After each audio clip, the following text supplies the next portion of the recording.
নমস্কার। সাংবাদিকদের উপর আক্রমণের চরম ধিক্কার জানাই, চরম নিন্দা জানাই। সাংবাদিকদের পাশে সমাজের প্রতিটি স্তরের মানুষ আছে, কিন্তু সাংবাদিকদের পাশে থাকার দায়বদ্ধতা সমাজের প্রতিটি স্তরের মানুষের থাকলেও সাংবাদিকদের কি সাধারণ মানুষের পাশে থাকার দায়বদ্ধতা বর্তমানে বেঁচে আছে বলে আপনি মনে করেন? এই কিছু প্রশ্ন, সাংবাদিকদের উপরে আক্রমণের চরম নিন্দা জানানোর পরেও বেশ কিছু প্রশ্ন কি আমরা এড়িয়ে যেতে পারি? সাংবাদিকরা সাধারণ মানুষের আওয়াজ হয়ে, সাধারণ মানুষের কণ্ঠস্বর হয়ে, গণতন্ত্রের চতুর্থ স্তম্ভ হয়ে, অসহায় মানুষের আওয়াজ হয়ে, অসহায় মানুষের আওয়াজগুলো, তাদের মনের কথাগুলো সরকারের চোখে চোখ রেখে সরকারের কান পর্যন্ত পৌঁছে দেবে, এটা একটা সাংবাদিকদের কাজ। আচ্ছা বলুন তো, আজকের দিনে দাঁড়িয়ে আপনি কি জানেন 2014 সালে অপরিশোধিত তেলের ব্যারেল ছিল $99 পার ব্যারেল। আজকের দিনে দাঁড়িয়ে অপরিশোধিত তেলের ব্যারেল 89 থেকে $91 পার ব্যারেল।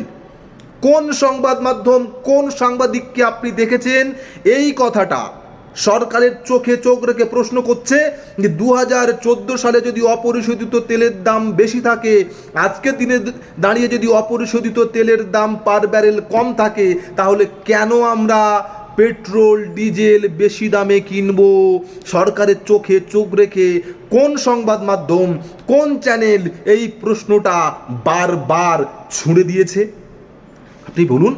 2014 সালের চেয়ে আজকের দিনে দাঁড়িয়ে অপরিশোধিত তেলের দাম কম, তারপরেও আমাদেরকে এত বেশি টাকায় তেল কিনতে হচ্ছে। এই সাধারণ মানুষের এই প্রশ্ন, সাধারণ মানুষের এই আওয়াজ কোন সংবাদ মাধ্যম সরকারের চোখে চোখ রেখে প্রশ্ন করেছে? তাহলে সংবাদ মাধ্যম তার কাজ কি সঠিকভাবে পালন করছে? সংবাদ মাধ্যম সরকারকে এই প্রশ্ন কবে করবে?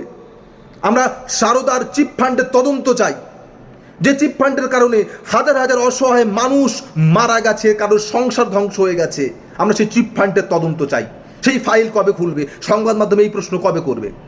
সংবাদ মাধ্যম সরকারের চোখে চোখ রেখে এই প্রশ্ন কবে করবে? নারদায় যাদেরকে হাত পেতে টাকা নিতে দেখা গেছে, ঘুষ নিতে দেখা গেছে, আমরা তাদের সঠিক তদন্ত চাই, তাদের বিচার চাই। তারা জেলে যাবে কবে? সংবাদ মাধ্যম এই প্রশ্ন সরকারের চোখে চোখ রেখে কবে করবে?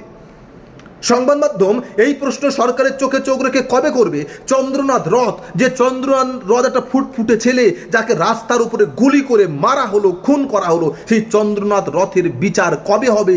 সংবাদ মাধ্যম সরকারের চোখে চোখ রেখে এই প্রশ্ন কবে করবে? অভয়ার বিচার আমরা কবে পাবো? অভয়ার ফাইল তো খুলে গেছে, কিন্তু অভয়ার মা কিন্তু বলছে যে সরকার আসার পরেও আমরা কিন্তু ওই ফাইলের বিচার নিয়ে, ফাইলের বিচার প্রক্রিয়া নিয়ে খুশি নই। তাহলে সেই অভয়ার বিচার সাধারণ মানুষ কবে পাবে?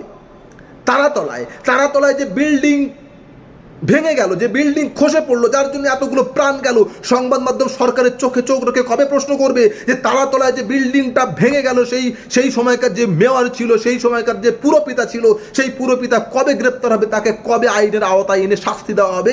সংবাদ মাধ্যম সরকারের চোখে চোখ রেখে এই প্রশ্ন কবে করবে? সংবাদ মাধ্যমের পাশে থাকার দায় অবশ্যই মানুষের।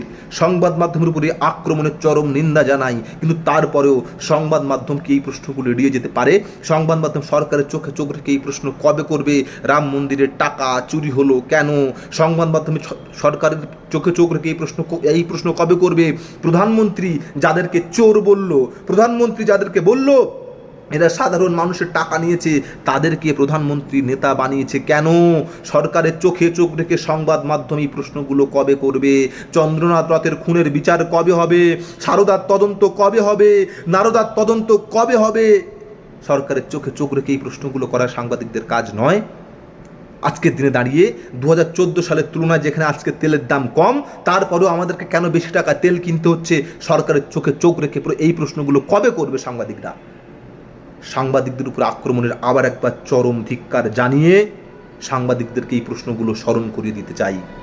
সরকারের হয়ে দালালি নয়, আপনারা গণতন্ত্রের চতুর্থ স্তম্ভ হয়ে সরকারকে প্রশ্ন করাই আপনাদের কাজ।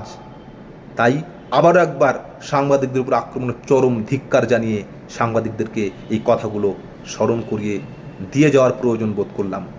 ভালো থাকবেন সমস্ত সাংবাদিক বন্ধুরা।